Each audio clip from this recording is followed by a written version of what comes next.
Hi friends, do you know there is a big research on Chicago University? Okay, this research was done for testosterone level. Okay so అక్కడ ఏం చేశారంటే నార్మల్గా కొంతమంది అథ్లెట్స్కు తీసుకున్నారు and కొంతమంది normal పీపుల్కి తీసుకున్నారు తీసుకొని ఒక బిగ్ రీసెర్చ్ స్టడీస్కి వాళ్ళ అరేంజ్ చేశారు and all those people who are sleeping for very long time means 7 to 8 hours was normal sleep ఎలా పడుకున్న వాళ్ళకి వీళ్ళు ఏం చేశారంటే తగ్గించారు sleeping timings okay so they have done that study after sleeping for only 5 hours a day 5 hours వాళ్ళకు పడుకోపెట్టేసి తర్వాత దీని మీద బిగ్ రీసెర్చ్ చేశారు and it was wonderful result and ఆ తర్వాత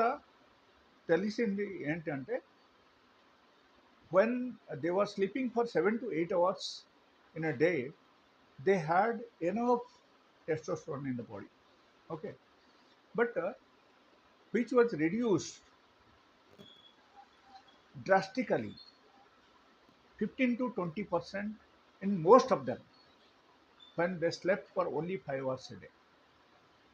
5 hours ఎప్పుడైనా సరే వాళ్ళ పడుకోవడం మొదలుపెట్టారు అప్పటి నుంచి ఈ స్టడీస్ చెప్తుంది ఏంటంటే లైక్ 15 to 20% వాళ్ళ బాడీలో టెస్టోస్టెరాన్ లెవెల్ ఆటోమేటికల్ తగ్గిపోతుంది. సో దీని నుంచి మనం అనుకోవాల్సిన విషయం ఏంటంటే అవర్ స్లీప్ మనది పడుకోవడం హ్యాబిట్ చాలా ఇంపార్టెంట్ మనకు. సో ఎప్పుడైనా సరే మనకు టెస్టోస్టెరాన్ మనకు పెంచాలి లేకపోతే టెస్టోస్టెరాన్ బాగుండాలంటే ఖచ్చితంగా మనం మినిమం 7 to 8 hours మనకు స్లీప్ ఉండాలి. లేకపోతే డ్రాస్టికల్లీ ఇట్ ఫాల్స్ అండ్ మనకు తెలియకుండా మనకు ఇది అన్ని జరిగిపోతుంది అండ్ తర్వాత ఏమవుతుంది మనకు ఎరెక్టైల్ డిస్ఫంక్షన్ రావడం అవకాశం ఉంది ప్రిమేచ్యూర్ ఎజాక్యులేషన్ రావడం అవకాశం ఉంది ఆ తర్వాత మనకు స్ట్రెంగ్త్ తగ్గడం అవకాశం ఉంది and finally you may have the hair fall okay so this is our medical research study sets కాబట్టి మనం ఆలోచించాలి దీని గురించి and we must have the good sleep for the day that is one second thing we must have the daily బేసిస్లో we must have the good food means alkaline food fruits and vegetable తినండి and daily బేసిస్లో exercise కూడా చేయండి okay ఈ మూడుకు మీరు gather చేశారంటే you will have the enough test